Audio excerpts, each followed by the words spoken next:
I think it's a very unusual story for starting a company. One day I was like just walking around campus. I saw this poster asking people to join these hackathons. One thing that I'm learning is that we should also be prepared to be proven wrong. It was like a couple months from now, let's all quit our full-time jobs and go on this, go big or go home. Looking back at your journey as a designer going into later, was there anything that you think you would have changed?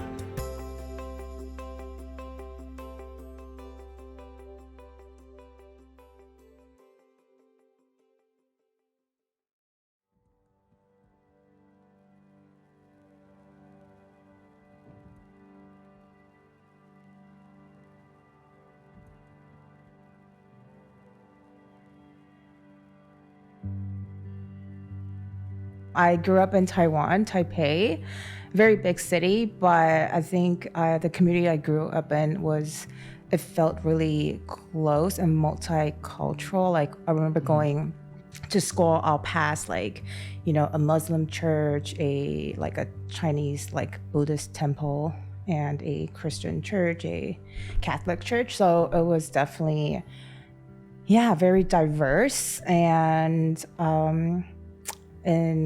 I was definitely a very imaginative kid. So like I remember just like on the way home or even in school, I'll find, just bushes and pretend it was like a jungle and go in it. And I think from a young age, I really just like to think about how I can solve problems creatively, even though it wasn't registered as that when I was younger. For example, you grew up in Asia, so you probably know, I don't know if you had to take naps in between morning classes and afternoon classes. Yeah, I took them when I was really, really young. I think after second grade we stopped doing that, but yeah. Okay, yeah, I hate taking naps. And I remember just pretending to take a nap, lying on the table, and then I'll be like, oh, what if I can design a backpack that is also a table? Yeah. So you just when you're done school, you just pull up the table and then it turns into the strap, and then you just go home like that. So things like that I have to just think about when I'm taking naps. And also I'm very adventurous. I think my parents encouraged that as well. So I went to a lot of outdoorsy summer camps. But I think the most memorable one, it was I don't know what the goal of whoever set this summer camp up was, but they took us to a abandoned hotel, and then we're mind you, third grade, fourth grade maybe, and then we just stayed in the hotel, and then at night they put us to these graveyards and then left a small group of us there for 30 minutes, and that was the activity. We learned a lot about how to survive outdoors, how to make your own fire, what you can eat, what you can't eat. So yeah, I think I had a really fun childhood, and also was really fortunate to got a lot of I guess privilege in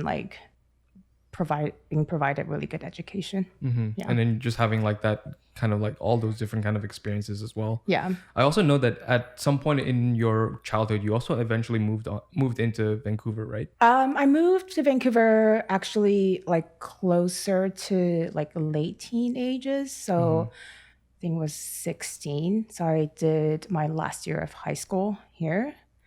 So I did know how to speak English back then. I wouldn't say super fluent, but enough to understand everyday conversations. But it was definitely still the cultural differences is still a big thing when I moved over. Sometimes I just feel I still can't really 100% blend into Vancouver. I feel some situations I'll feel I'm just thinking to myself, is this if this experience is a little bit weird to me because I grew up in a different background, so I perceive things with a different set of mindset, or if it's actually just a weird experience overall. Yeah. Talking about moving to Vancouver, what was kind of just your parents thinking in that case? Were they Were they trying to just like maybe pursue more just like a different education for you then, or? Yeah, I would say so. Also, my extended family, they are kind of like scattered around the West Coast as well. So it was just kind of in the plans. Eventually, my family will move over to Vancouver just to be closer to the rest of the family. And also definitely like, better education is part of the reason why they wanted to move over. Did you find any difficulties in your first year when you were here? I would say yes and no, because we moved to Richmond, which there's a lot of like Asian population. So it didn't feel completely out of place, but just in terms of the education system is completely different. Like going from in Asia, you go to school at like 7 a.m. in the morning, you come back at like 5, 6 o'clock maybe. And sometimes even if you're at like a more senior grade, sometimes you even have to stay after school to do these like study programs and until like probably 8 or 9 o'clock. And versus, in Vancouver, you go to school at 9 a.m., you come back 3 p.m. So it was a lot like, what do I do with the rest of my day? But there was also a lot of like people in kind of the same boat as me, I would say. So it was easy to find a group of people who had similar experience going through the same thing. But I think my mindset after moving here was, like I try to get as much transferable credit as possible. I just really wanted to, like finish high school, move on to, like university. Yeah. Moving away from like that kind of a longer school system when you were in Asia into like a shorter one in North America. I was talking to Billy about this in a previous episode, and he was just saying how like, like his schoolwork got like cut down like significantly shorter, and he found himself kind of spending that extra time playing video games. I guess knowing you as more of that kind of creative person like at heart, what did you actually find you spending your time on like later on in high school? I think I was a creative person when I was a kid, but I never really thought of like pursuing a creative career path. I think one thing I would say, just like moving from an Asian school system to, like a North American one, is like what you're good at isn't really, it doesn't mean like if you're good at something, it doesn't mean that you have to choose that as your career path. For example, I think I was like pretty good at like sciences, like English language when I was in Asia, but moving here, obviously, and I was also really bad at math when I was in Asia because it was just very hard. Like you can't use a calculator for starters, like, and all the, like calculations you have to do. Without a calculator, it has to be like down to like the third decimal. So it's really the margin for error is like pretty big, and the questions are like definitely very hard, and at like the just even simple quizzes. And like moving here, I'll be like, wait, like I can use a calculator, and like I know how to answer all of these math questions. Like I took math up to like AP calculus, and I was like, I didn't know I was good at math, like it was just that like different perspective. It made me realize like, even if you're good at something, it doesn't mean that you have to choose that as your career path. Cause like I feel like a lot of people kind of like have that assumption. So I think that's definitely one big thing that I would say is a big takeaway. Right. Yeah. Yeah, and do you find that your like parents also kind of influence what kind of career that you would be, I guess, aspiring to have in the future? I would say my parents encouraged a lot of extracurricular activities when I was younger. So they didn't really push me down a certain career path. They were like pretty flexible with whatever I'm interested. They're like willing to support it. So I think I was really lucky from that aspect. I don't think they really pushed me down a certain way. Yeah. Okay. And was there like a career that you had in mind when you were in high school? Like let's say senior year, you're about to go to university. What kind of careers were you thinking about at the time? I was not thinking about career at all in high school. I think, again, going back to kind of just like the Asian like education system, it kind of is designed to kind of push you through a system. And to a point, I think you don't really think about, like, what do I do after I'm done high school, I'm done university? I think it was kind of like a blessing in disguise, because I just chose whatever university accepted me. And like, honestly, I think it was the first university that accepted me, and I didn't give it too much thought. I was just like, okay, I think I was just so used to like, okay, you finish middle school, you go to like, like secondary school, and then It wasn't a lot of, like, this is a big move that will affect the rest of my life. I really enjoyed like being creative, so I thought that was a good choice when I got the acceptance letter from Emily Carr. Yeah. Okay, so that's interesting, because I guess like that mindset that it doesn't really matter what career you go, or like what degree you would end up studying. It's kind of like you would eventually kind of just naturally find your way into something that yeah. I think maybe my parents did influence part of that as well, because both of them studied a different field that their career ended up in, so they weren't putting too much pressure on like, this is the very pivotal moment in your life, that this is the biggest decision that you have to make. So it was not really a stressful experience for me. Yeah. Okay. And you're studying interaction design there. I'm not sure who told me this, and I'm sure that you'll help me confirm it, but I guess at the time interaction design was still like a very early program, right? Yeah. Okay. Yeah. So I actually ended up in industrial design at first. So you're correct. Interaction design, it was the first year that it was being offered. So like, going back to my childhood about like all these things I would like think about making when I'm bored, I think that kind of just resurfaced again in university doing industrial design. So I was doing a lot of like physical designs. So I think I was like geared more towards like digital object as well, like, because like obviously industrial design is a very broad field. Like, you can decide you want to be designing furniture or to be designing soft products, like like Arc'teryx jackets. And I think I was more attracted to like designing like technical gadgets, things like that.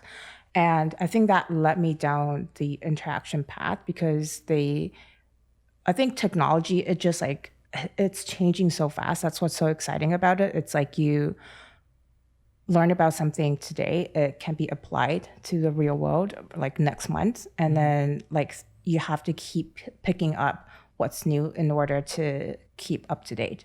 So they were offering interaction design, but it's very different from what you would think interaction design is. Just looking at like the job field today, it's not really about web design or anything like that at all. It was really a intersection. It was introduced as like an intersection between web design and industrial design. So for example, a lot of the projects that we worked on were like, there's a bike system that they want to design for the city. Like, what does the kiosk for these bike rental system look like, and how do people interface with renting bikes, and so and so. So it's not like software design, like exactly, but a lot of it does touch on, like what we're doing day to day. When did you make the switch from going from industrial design to interaction design? I think there's a couple decision, like factors that made me kind of make the change. Well, first of all, I saw a lot of accidents happen in the workshops. So like, I saw this person split his thumb in half using the wood, like the drilling machine. I saw this person like, like stitch through her entire finger with the industrial sewing machine. And at the same time, I was like taking, like a little known fact, I was taking an exam for like professional kind of piano performances as well. So like, I do want to keep my fingers intact.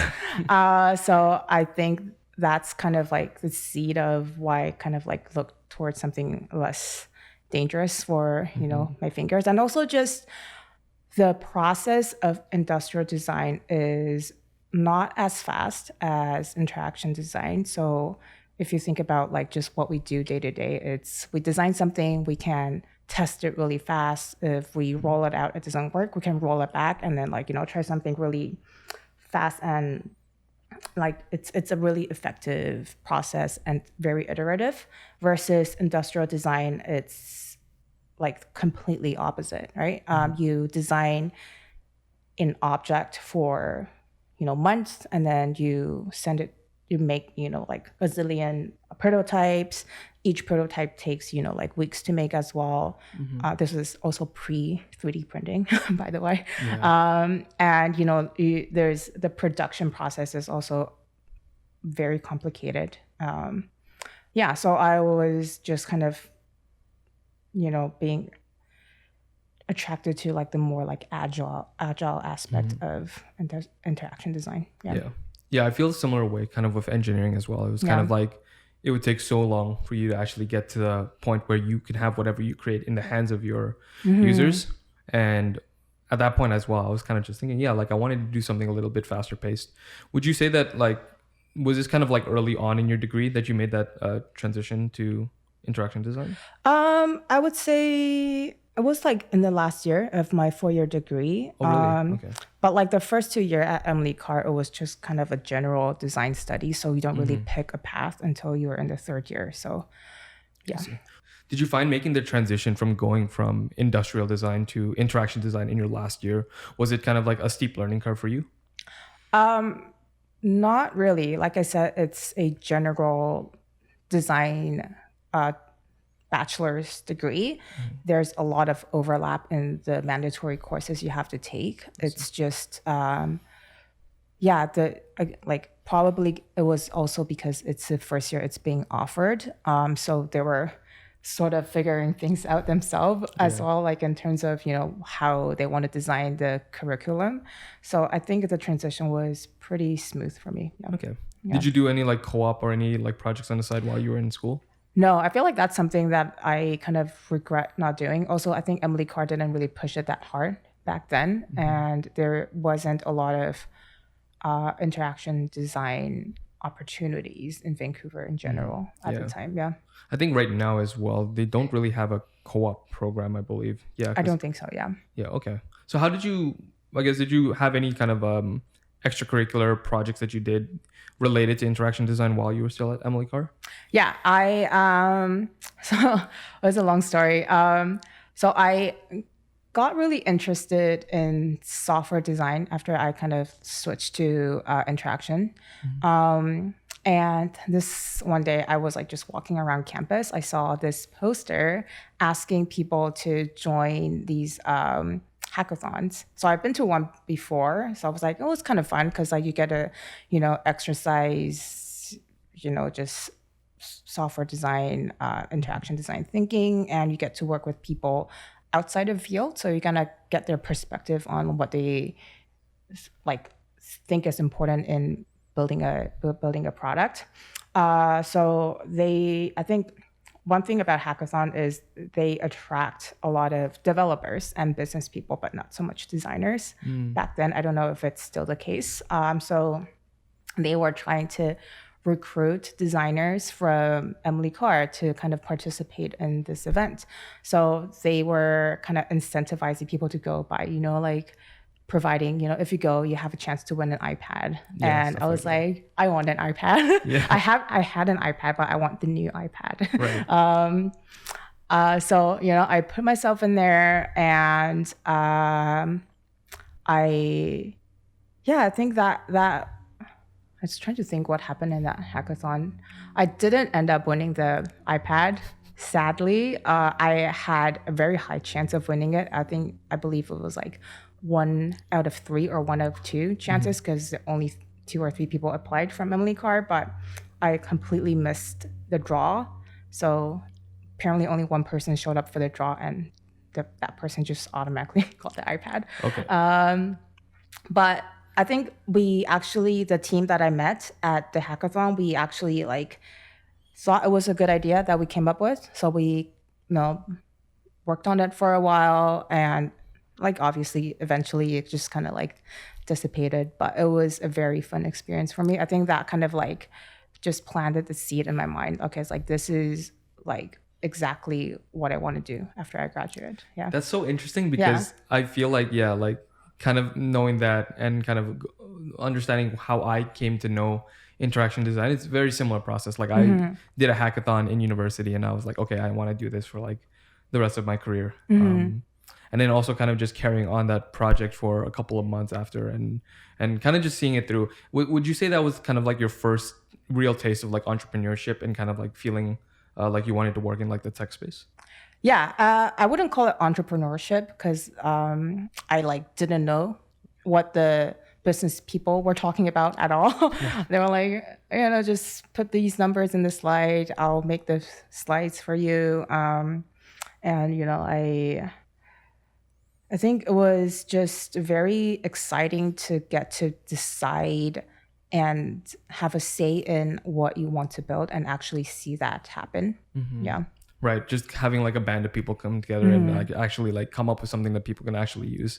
Because I feel like as designers, it's like we will come up with something, but a lot of the real onus kind of comes on to whether or not we can actually get this to physically be used and like used properly by people outside of just like a prototyping setting. So there's a lot of you almost feel like empowered when you see the things that you designed actually exactly get built up. It's like you're kind of like having this idea in your mind, but it actually like morphs into something that people find useful, which is like that transition from an idea to something that is useful is very rewarding. Yeah.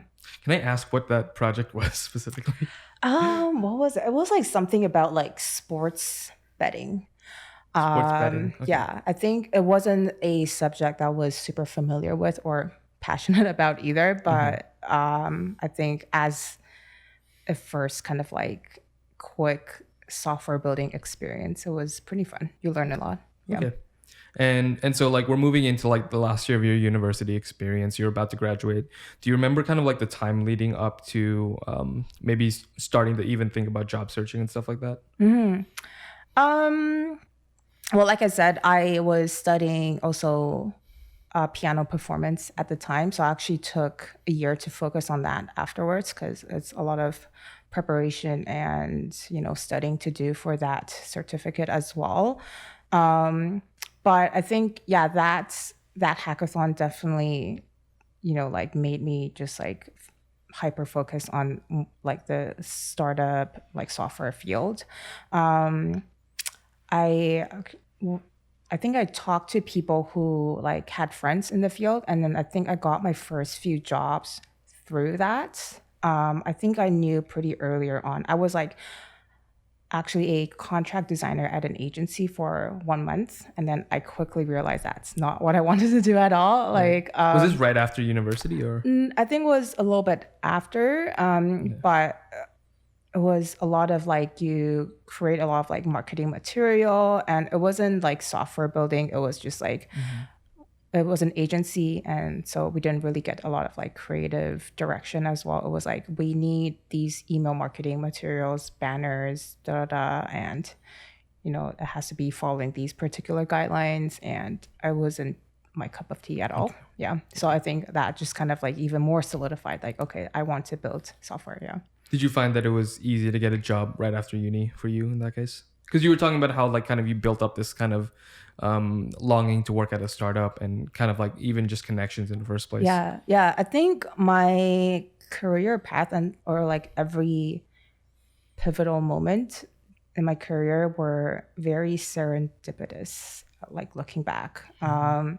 So like my first kind of like startup software design job was introduced to me by a friend. And then it was a very small startup. And I showed up at this it was like sketchy, not sketchy, but it was like someone else's house for the interview. Oh, really? So it was like, but like thankfully worked out well. And then it was also very exciting because I think that was the first time I got to work with another designer on a project together, and also just people who are like very talented and passionate about building things from the ground up. This wasn't CNS Studio, This was it? this is in CNS Studio. So we've built an app that helps people find. It was like a directory for beer. This was the O Beer app. Yes. Okay. Yeah. Okay. Yeah. I was trying to find if it's still live somewhere, but I think it's dead now. When I first saw the title of it, Yeah. I could not help but think it was like one of those, like when you have like the phone and it's like a picture of a beer and then you turn it and it makes like the beer guggling noise. We definitely played around with that idea, but it was more like for beer enthusiasts. They want to keep a log, a diary, like so kind of like a Yelp for beer. Yeah, exactly. Okay. And then it has like all the information, like where it's from, the IBU, the alcohol percentage, all that stuff in there, and you can leave a review and share it, recommend it to other people. Okay. Yeah. And what was like that experience and kind of just like within the first year of your career like? You learn a lot because like at Emily Carr, we didn't learn anything about the technical aspect because it was a university. So a lot of it was focused on the academics of design. So I feel like I learned so much in just 1 month compared to like, my entire university degree, because you get your hands really dirty in the process and you just,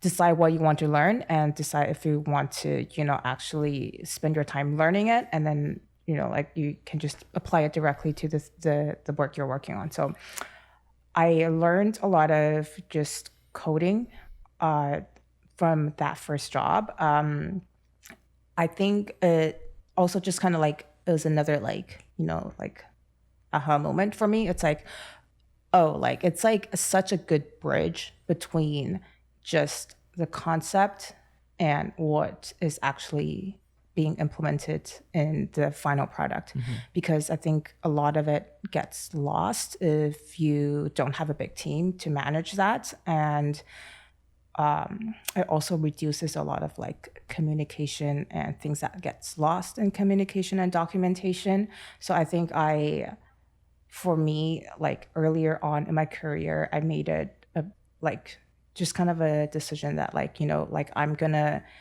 also be good at, like knowing the technical sides of designing a product, because I don't want to have a solution that I want to build that is not possible or is possible, but it needs, like it needs some trimming to make it possible. Because I've seen it a lot, especially in my engineering degree. It's like we'll come up with like a really interesting design, but at the end we'll just realize that it's not physically possible to come up with or it's like too big that it needs to be broken down into phases to actually get there. Yeah. Okay, so that's interesting. I had two questions kind of coming from that first experience, I guess. Number one is, was there any kind of pushback from your parents going with like a job like this? And also secondly, would you say that this was kind of like your first formal experience into learning how to code? Yeah, I think this is definitely, I don't know how you define formal learning experience, but it was just a lot of Googling. Like if you want a lot of Stack Overflow searching and trial and errors. And then eventually you kind of like trial and error enough that you know how to make something happen.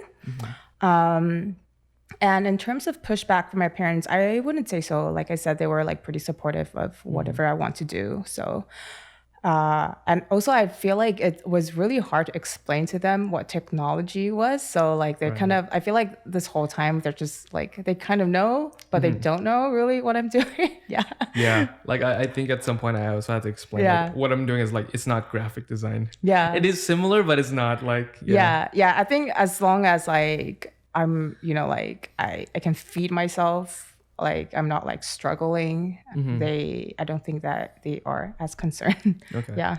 And I guess lastly on that kind of topic, when you were getting this experience at this company, did you think that you were going to stay there for a while, or did you kind of know at some point you wanted to find something bigger?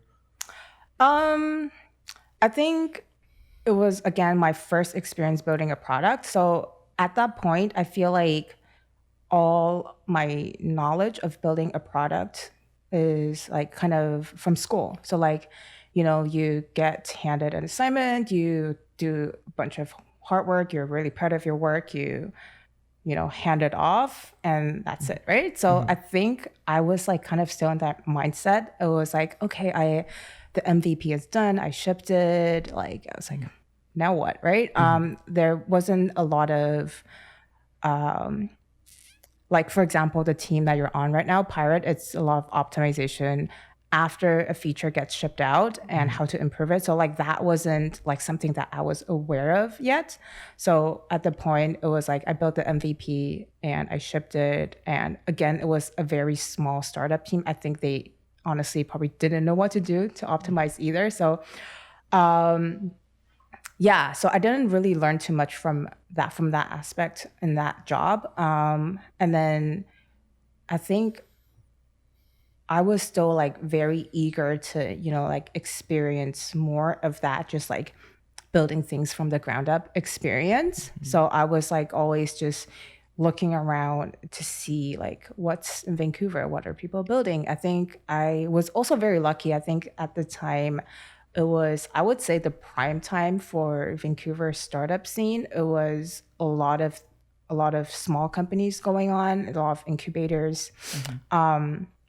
So I think I actually was just like browsing this website that kind of like hosts all the Vancouver startup. And then there was this one that was like around like job hunting, I believe. So, and they were trying to make the job hunting experience like very smooth. So it's not like a traditional, you apply and you get interviews. So I was like, oh, this is interesting. Like I like to just like, try, I don't know, you're a product designer, you like just try out products, sign up accounts to see what's going on. Yeah, just to see the interactions and see how well it's done. So I was doing that and then like click a button and like somehow submitted my resume. And then like that's how I actually got my job at Thinkific. Yeah, okay. I was just gonna ask. I was like, where's this story going? And then I'm like, okay, so that's interesting. So you accidentally applied for Thinkific. Yeah, accidentally applied for Thinkific.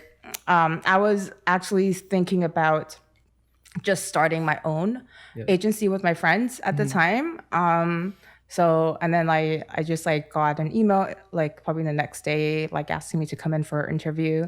So I was like, okay. And then you didn't know what you were doing or why this email came through, right? I did know, but I didn't. You didn't think it would lead to anything? Yeah, I didn't think it would lead to that. Yeah. Interesting. Yeah. And I guess like prior to that interview, were you even interested in working there at the time, or? I'd never heard of the company. Okay. Yeah, I was just clicking around. So what do you remember about like kind of just going into that interview process? Was it did you feel confident, or were you kind of like lost?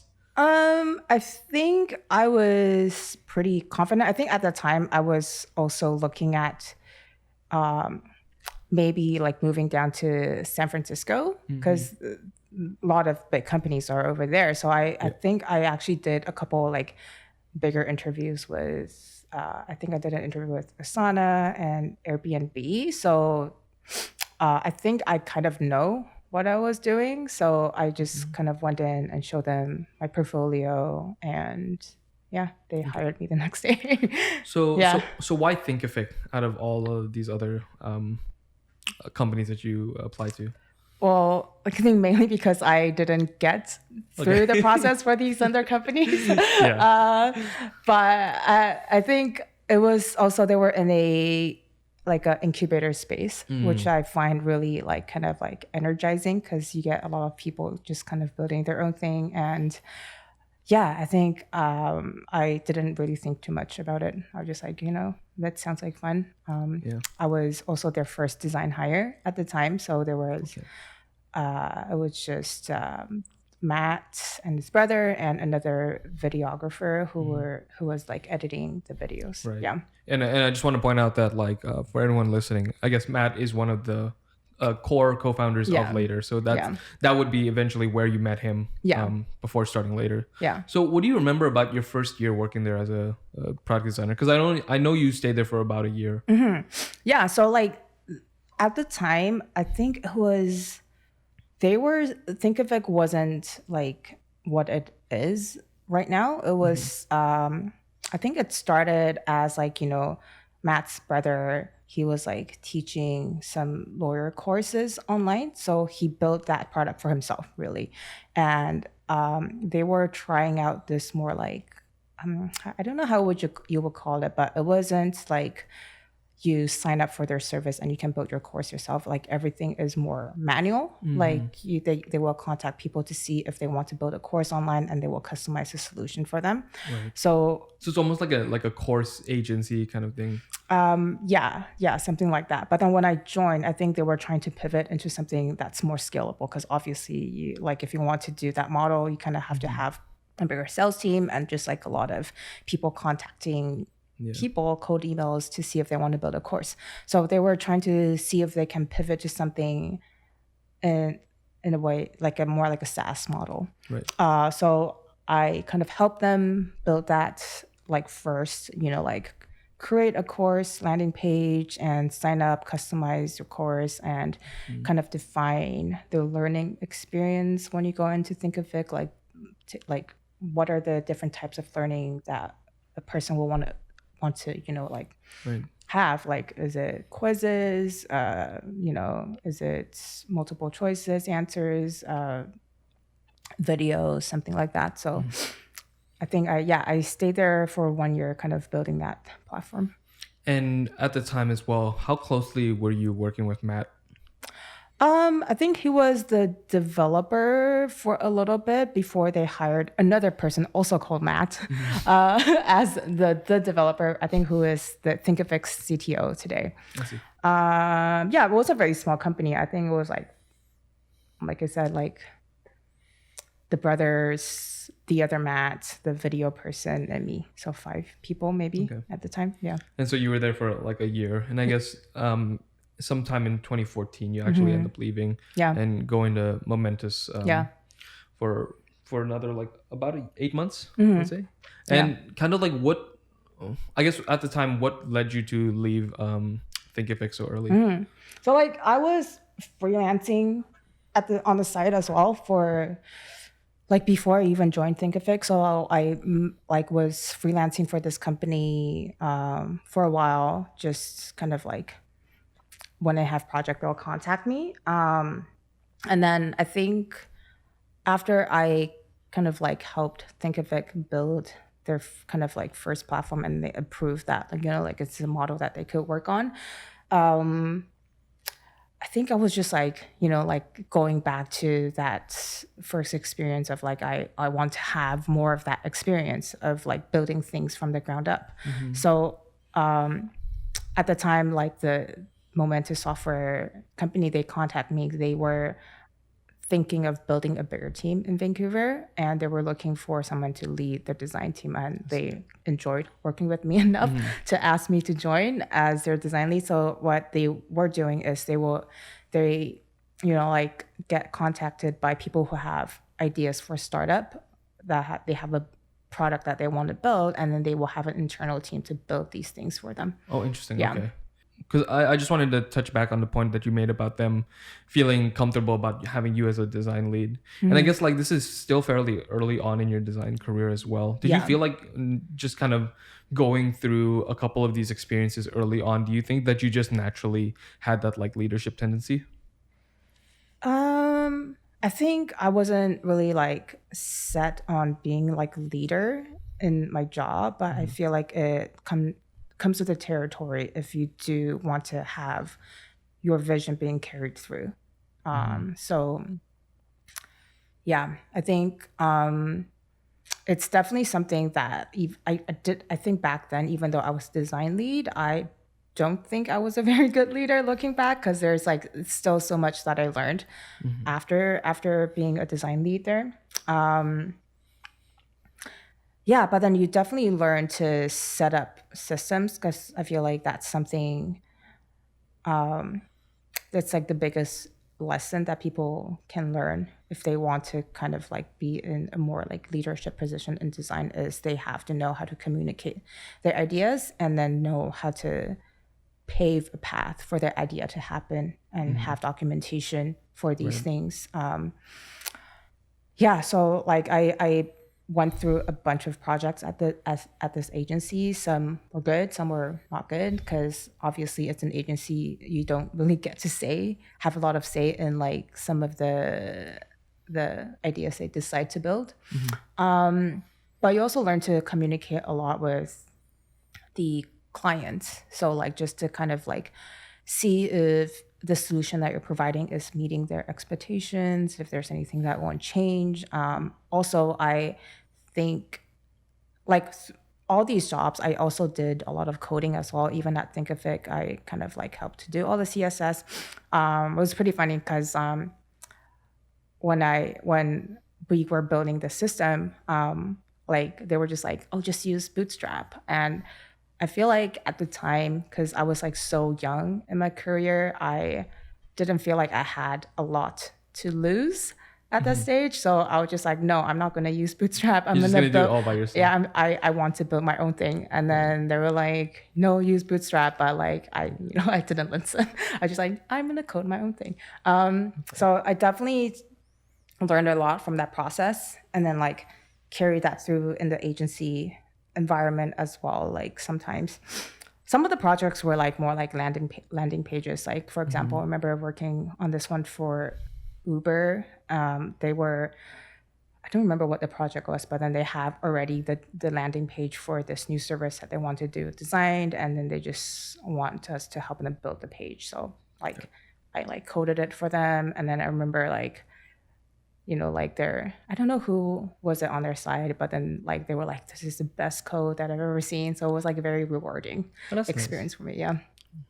So I kind of want to touch base on kind of like the history of Later now, because I guess this is around the time that you guys started the company. So I guess in your own words, just so I get the date right, because I've checked multiple news sources just to see like. Oh, I'm really bad at dates, so I don't know if I can't give you. Do you remember the startup or like the hackathon that where the idea of Later was born? So this was when we were still at Thinkific. And then Ian and Roger, who are the other co-founders of Later, they were also in the same space.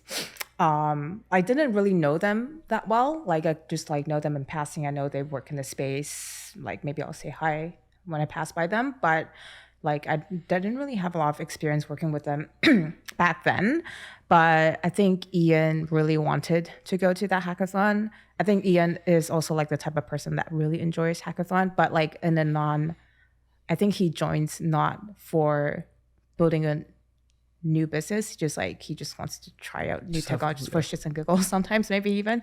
So he was just like walking around the incubator asking people if like anyone wants to join the hackathon with him, and I was like, sounds fun, haven't done that in a while. And yeah, so he had this book of things that he potentially wants to build. It was like, like Tinder for dogs, something like that. Yeah. Just like very funny ideas. But one of them was just like scheduling for Instagram, but instead of actually scheduling back then, it was just a push notification.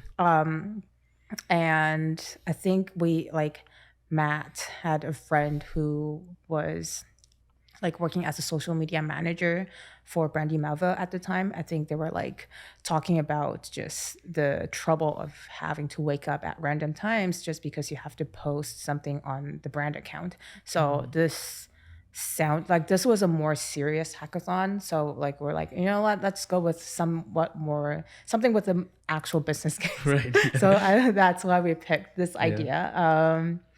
So it happened at SAP, the one downtown. So it happened over a weekend. We, again, just come in and build whatever, and they provide us with a lot of high sugar snacks and drinks to keep us, hyped up.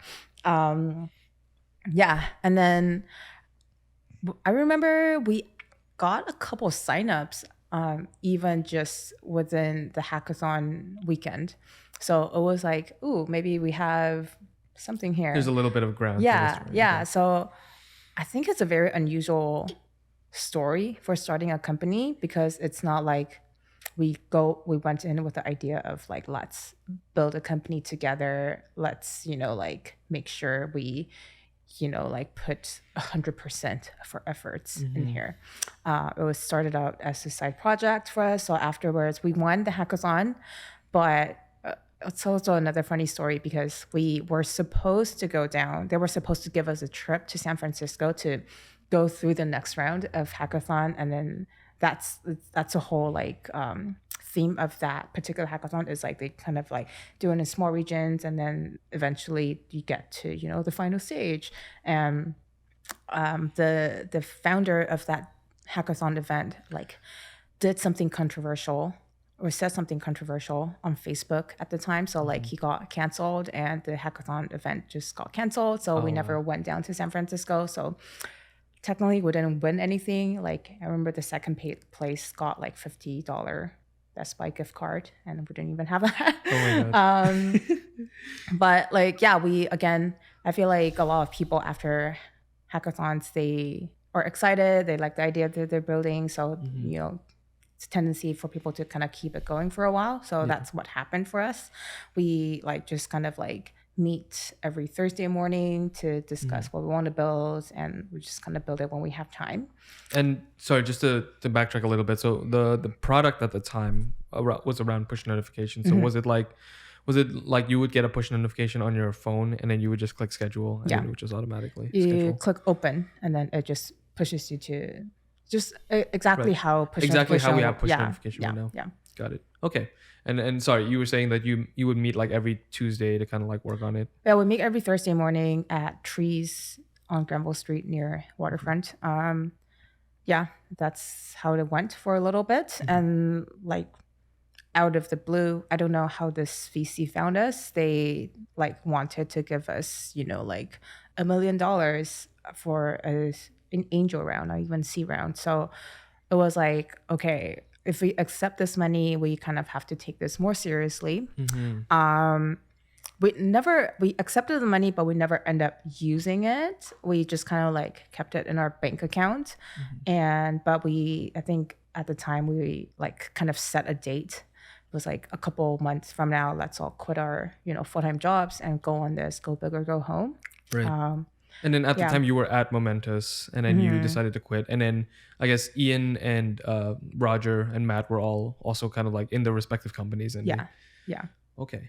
And I guess when you were making that switch and you were talking about kind of meeting up every Thursday to kind of like working on it, what was everyone's like commitment to it at the time? Was everybody else kind of just part-time as well before you decided to? Yeah, everyone was just doing it on the side.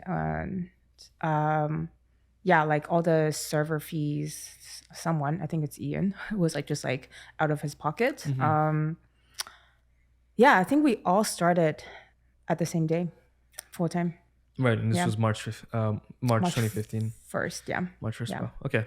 What do you remember about like kind of that decision to kind of just quit your job and go into this full time? Was it scary or like was it like exciting for you? I think a bit of both. I remember when they called me to, like make a decision if I want to join this full time. I like just started at Momentous. I was like a few weeks in. So. Oh really? Yeah. I thought it was 8 months that you were working there. No. No, but like we didn't quit immediately. Okay. I see. It was like probably half a year or something. The day out. I remember just like hiding in the stairwell, like taking this call and I was like hoping that didn't echo back to the office, the conversation. But sorry, what was the question? Like, what was like quitting? Oh, I feel like at the time, I think like starting a company is always kind of like my end goal for like kind of like doing all these like startup jobs is I want to have enough experience to know how to build my own product. So I think I didn't think too much about like, like not doing it. And also I felt like the other founders probably had more to lose than me. Cause like if this didn't work out, I could still find a job pretty easily, hopefully. So yeah, I don't think there was too much hesitation going into it. Yeah. And in that case, with everyone's kind of like risk on the line, did you also feel like this was something that was this like a particular project and company that you were like 100% behind, or was there still kind of a little bit of skepticism from you at the time? I think we were also really lucky timing wise with just like the rise of social media, Instagram in particular. Back then, like Instagram was just, a photo sharing app with 10 filters probably. Right. I remember because you would get those like really like saturated. Yeah, kinda, like it was really bad filters as well. It's not good filters. Like all the photos, it just looked very, like it looked like it was taken by someone who has no idea how to take photos. Right. Because I think they like purposely made it look like almost like a Polaroid kind of like old antique kind of like photos. Yeah, that's super morphic UI. Yeah, like it didn't have, like Instagram didn't have a lot of bells and whistles back then. It was just a photo sharing app, just starting to take off. And then I think we kind of got in at the right time. We just kind of grew with Instagram. So it started off with the 4 of you guys. And then how quickly did the team grow over time? I think our first hire was someone on the community side. So just kind of building the community around people who do social media management. Again, like back then, it wasn't a job that if you tell people that's what you do, people like would be like, what, your job is to look at Instagram 24/7. That's a full-time job. Yo, sign me up. Yeah, I know. Yeah, so like just kind of building awareness around that. We were still in the same incubator for half a year before we moved out to our own small office. I think in the beginning it grew really slow. I think it was a very conscious decision for us that we always wanted to maintain profitable and not kind of hire beyond our means. I see. So we hired probably Galina was our first hire actually, who is still with us today. She's the OG or original Galina.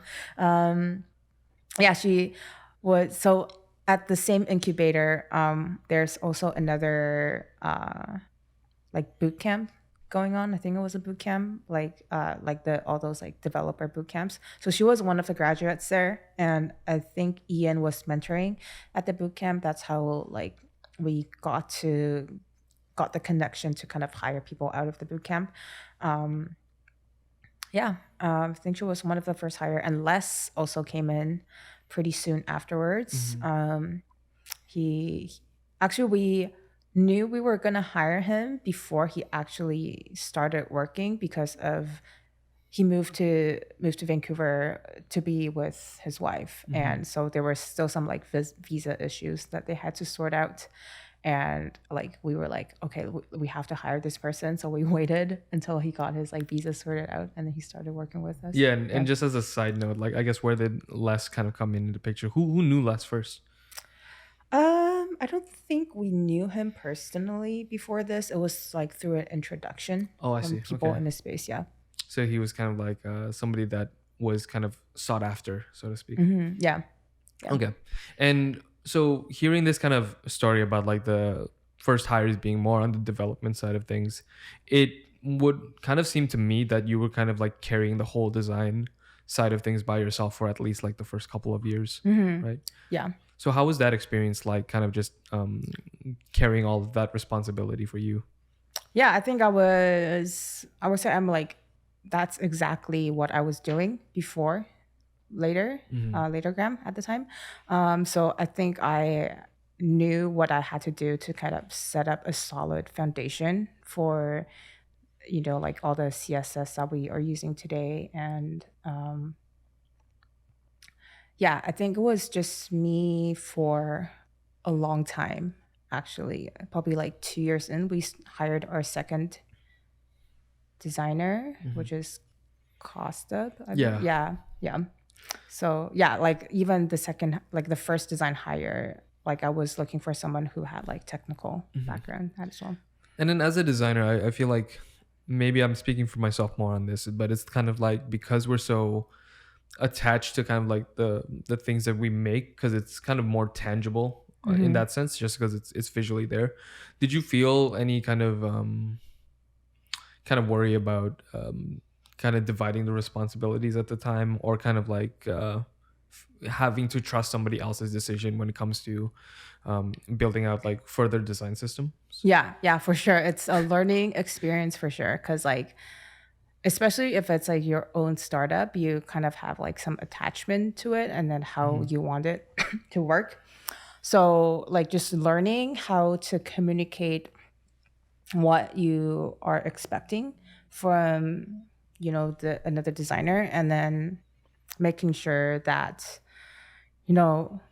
also consider their perspective on how they want to solve a problem is something that I learned kind of just like over time expanding the design team.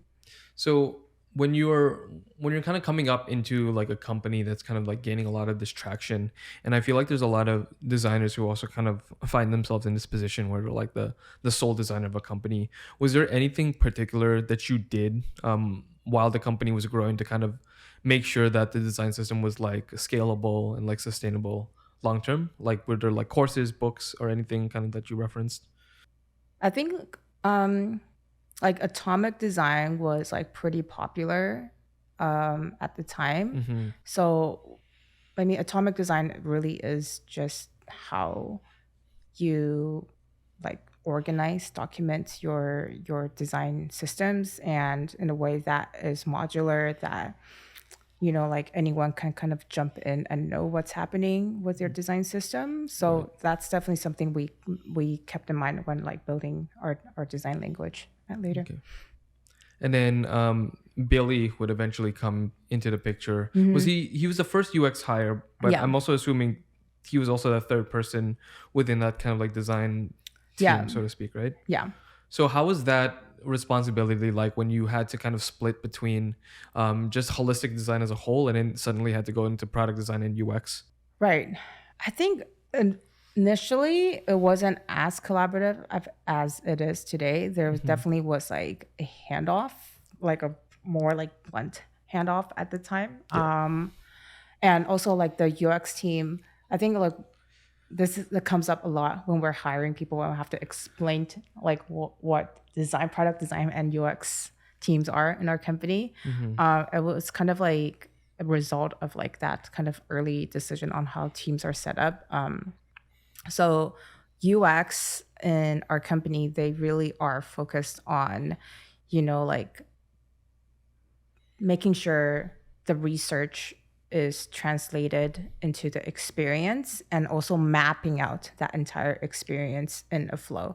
But the UX team in our company, they don't really go into the more like fine details of how like things look or like which UIs are applied. So at the time there was like definitely some like back and forth happening, just even though there was like only one single handoff point, there will still be a lot of like, like maybe we should do this from the design teams and push back. So eventually I think like trial and error again, like we kind of learned, or like we have to build a system to kind of facilitate these communication without, just being ad hoc every single feature. Yeah, because Billy mentioned at some point that you guys early on in that working environment, you guys butted heads a lot. Yeah. So I guess in that case, like eventually it would kind of just find its own path from kind of just going back and forth. Okay. And then I guess lastly to that point, would you say like right now the design system that we have at work and like kind of the design processes, you think it's where it should be for now, or are there still things that you would like to see personally? I think it's always evolving, and just, depending on the size of the team, there's always things that we can do better. I think after, the work from home happened, it really forced us to be very transparent about where we are in our design process. Because I think designers, UX people, they have a tendency to be very protective of what they're working on. So really just kind of like being very upfront and just like set the grounds to say, you know, like we are going to be sharing the same design file across the entire team. Like this file doesn't belong to you.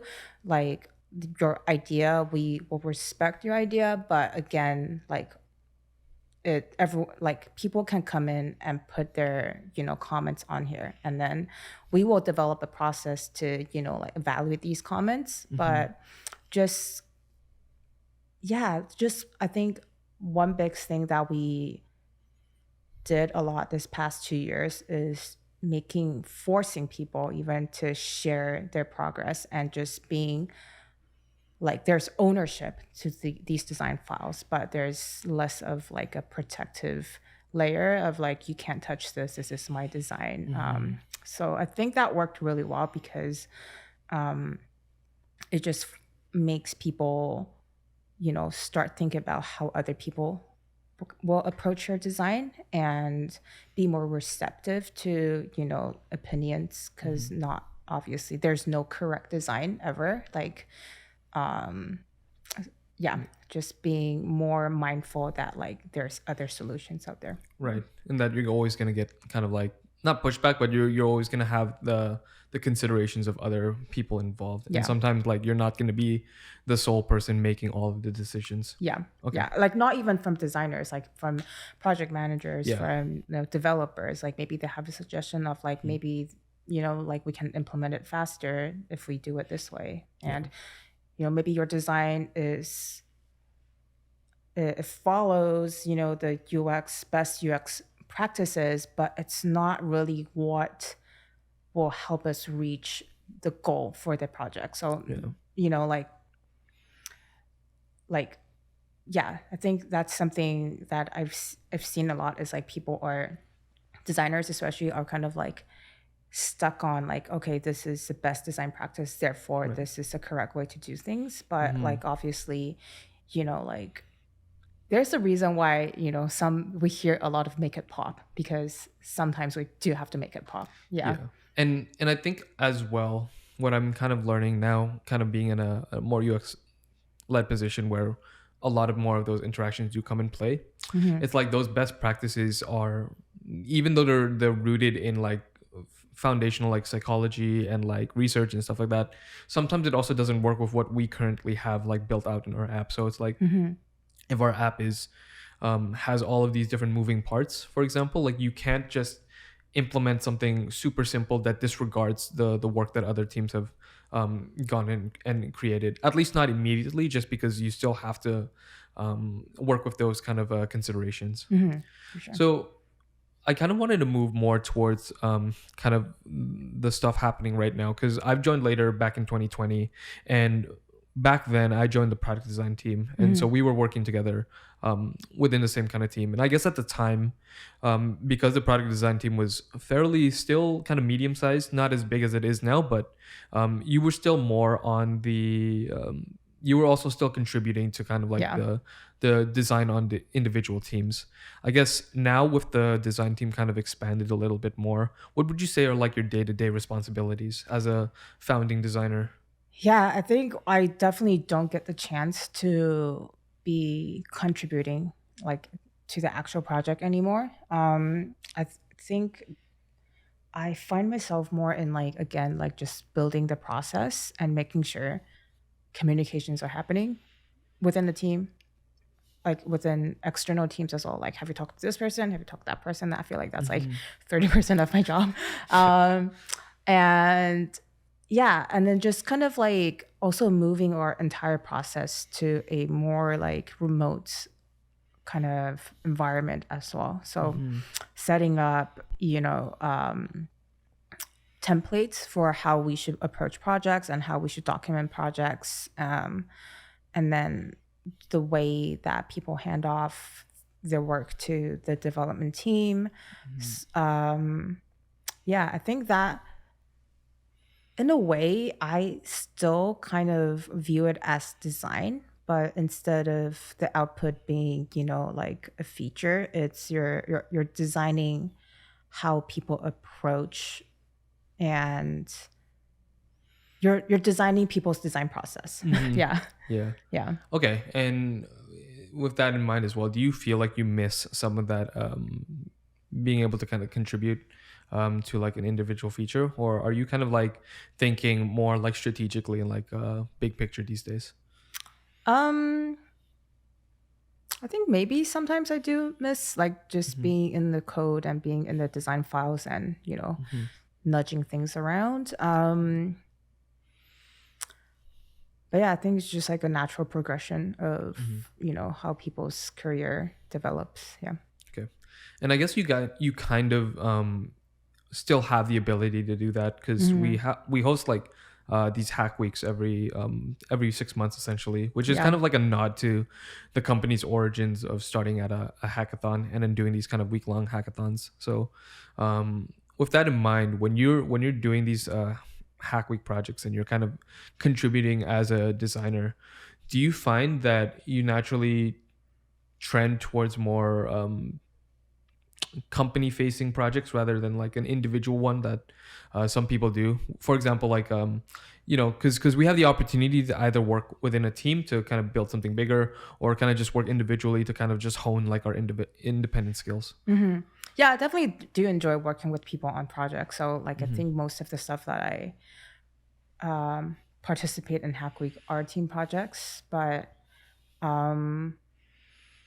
yeah, I think the last one's the only one that I did an individual project, but it was also like we were updating our full calendar library, and it wasn't a project that like needs a lot of like meetings to sync up with what people want to do. It was literally like, we are upgrading to this library, everything is broken, fix it again to make it look like what it used to look like. Right. So I think that was like a very like nice throwback therapeutic experience for me to also just like go back into the code and smooth things out in there.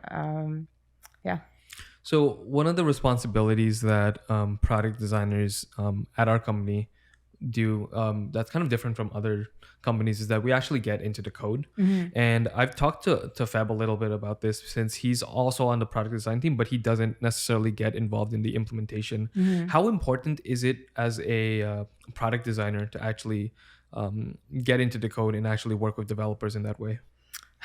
Controversial topic for sure. Should designers code? I feel like like it depends on your company setup. Like you don't have to know how to code. It also wouldn't hurt that you know how to code, because I feel like design is constraint, right? Like you have to design with constraint, and then knowing what your constraint are is gonna help you a long way. I guess overall it's more beneficial than it does hurt. Like I don't think it hurts to learn how to code. Yeah. And in some aspects as well, do you think they're working on things that front end developers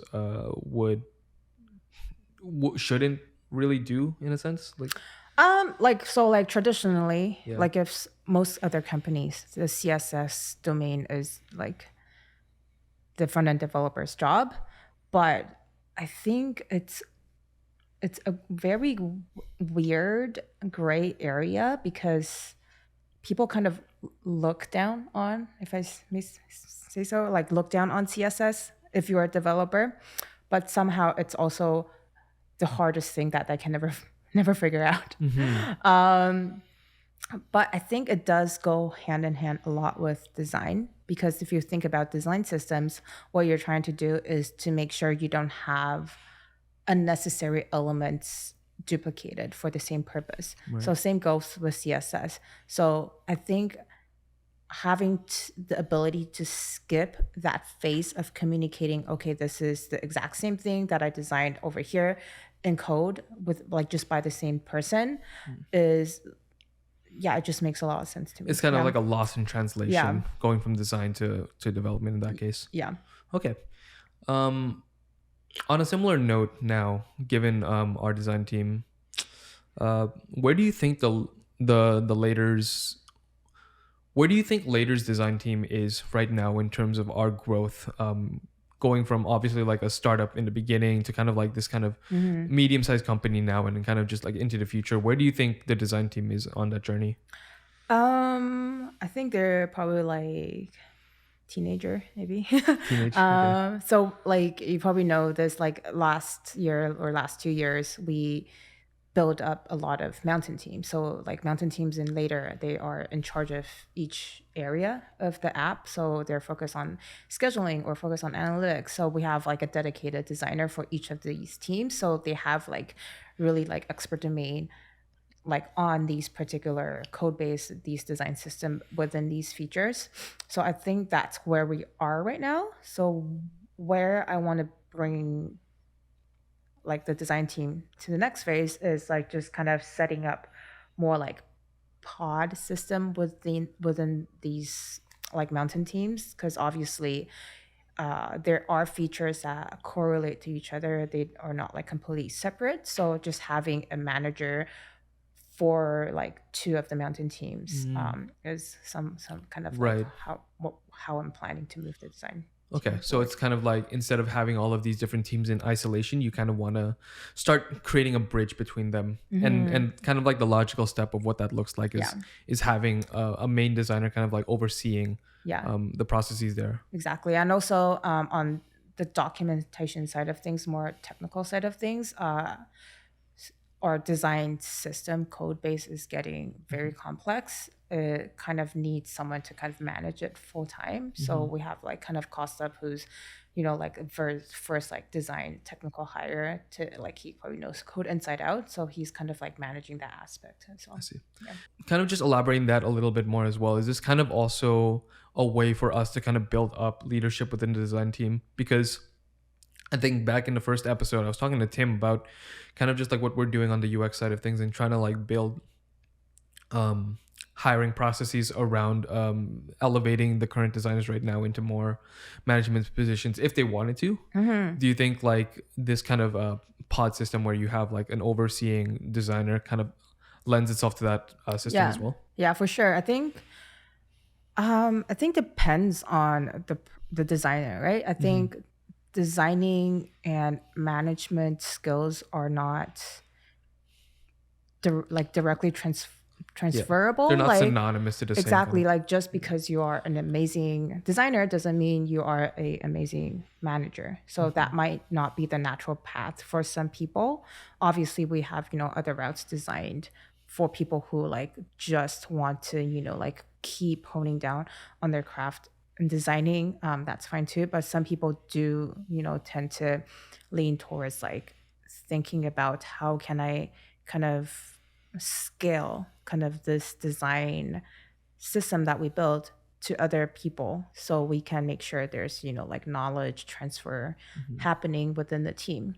So yeah, I would say it depends on like I'll talk to all my designers to see where they want to go down their career path. If they do want to kind of be in the more manager role, I'll like kind of sort of set it up for them to kind of put them in similar situations where they kind of have to like lead other people and get them to start thinking about like what are the effective ways to kind of lead people. Okay. And there was another topic that I wanted to touch on was around the idea of when it comes to designing things. And I think this is actually common across a lot of other disciplines, not only in tech, but it's kind of like you kind of prescribe and give solutions based on what you know as an individual. And as a designer, do you think we kind of come across that kind of stage where we kind of design things based on experience and what we like to use and what we personally think is the best solution, rather than actually looking at the data and coming up with a solution that way? For sure, that's like everyone has a bias towards the way they approach a problem, which is why I think like later having a kind of individual like separate research team is great, because like some companies, like the designers are in charge of doing these interviews as well. So like sometimes their bias will kind of like bleed into the questions that they're asking. So some of the questions may be leading, then results might be, you know, like skewing towards what they kind of already went into these projects with. So having like Abby's team to just focus on the research and really know like what type of methodology to apply for certain situations is great, because that provides the design team a lot of context. which help us, like remove that layer of like, this is how I think something should be designed.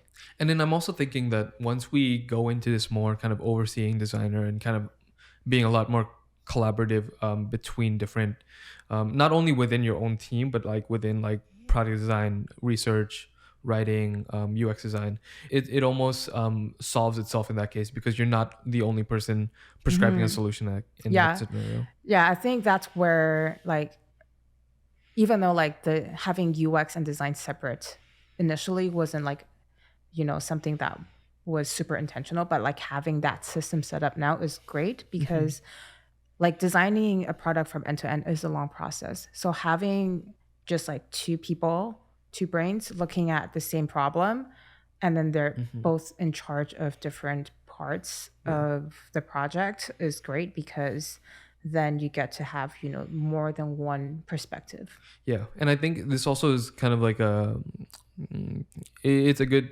touch as well to the light sprint process that we've been doing as well, just because you're getting multiple perspectives into the same room, and it's not like you're necessarily getting them to work on it like as their daily responsibilities. It's kind of like just a finite amount of time that you at least define the same approach that you want to take as a group. Yeah, like the light sprint process, so it's really designed to help people align the vision. Like even the prototype that we come out in the end, like I try to stress this throughout the process as well. Like it's not the final thing that we were trying to build. It helps us guide to where we want to go, but like it's the prototype that comes out of the light sprint is really just a blueprint of the final solution. So like having, people from different teams like customer happiness, success, marketing to kind of like chip in their ideas in that blueprint, it's very crucial to help us like make sure like the solution that we create eventually isn't too off base from like what other teams are like imagining as a solution. Because like I think a lot of times, just also learning from like earlier on in like the later design process, is that like sometimes we come out with a solution that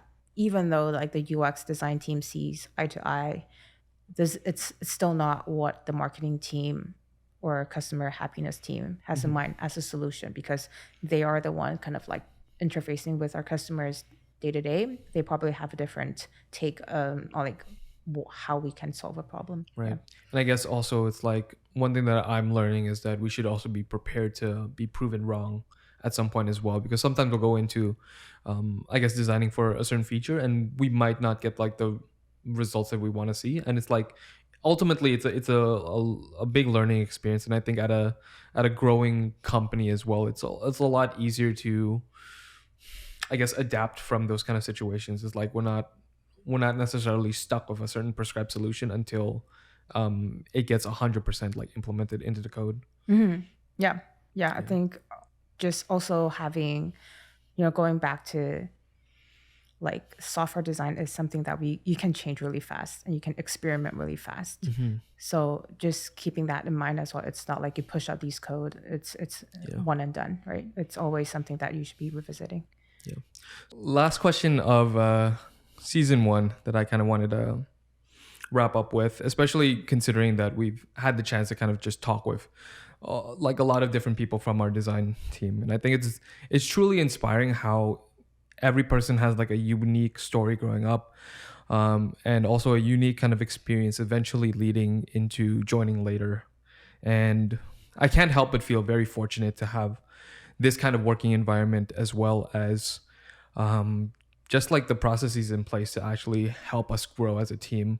And what I think is most inspiring as well is kind of like how you were able to grow and contribute to a company as big as Later is, like given how early you are technically like within your career. Looking back at your journey as a designer going into Later, was there anything that you think you would have changed differently?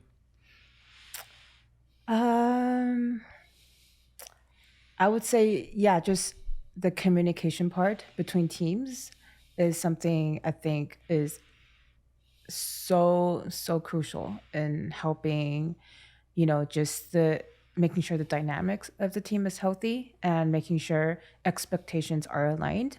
So that is definitely something that I wish that I had started earlier. And yeah, I think this is more of a general designer career advice, is that, like sometimes, like most often, that you will have an idea that gets shut down. And like it's really easy to feel a bit jaded if that happens time and time after again. But I think it's just a switch of perspective on how you look at things. Like we kind of said, if the communication happens like earlier on in the process, you realize that your idea is not the only perspective to look at the solution.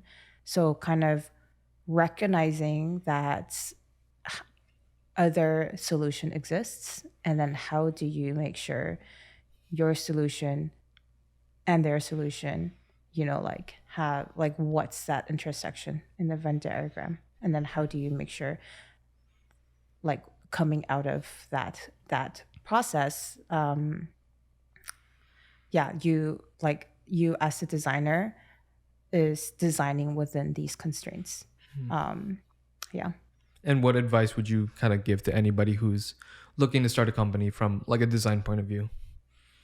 From a design point of view, oh my gosh, I think it's very important to have a design voice earlier on in the company, because I think a lot of companies kind of like think design is very just like a visceral, like surface layer thing, but it really goes into a lot of the foundation of how your product is being built.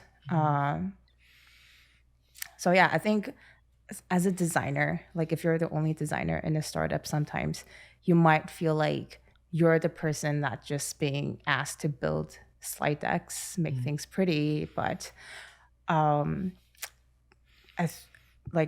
feel like I just want to echo that like design is more than that, right? It's helping the product have, more flexibility into adapting to what's coming in the future. Yeah. Awesome. Well, thank you so much for taking part in the season, and I hope everyone listening had a good chance to learn more about Later, and just our team as a whole. So thank you again for coming. Thank you so much for putting so much work into these episodes. Of course, my pleasure. Hey, this is Joey, and thanks for listening in to this week's episode of the Minimum Viable Podcast. If you've enjoyed this episode, give us a follow. We have new ones coming out every week that I think you'll enjoy just as much. And in the meantime, share it around with your network. Leave a comment or send me questions at Joey Limmena. I'd be more than happy to talk about this episode and any future ones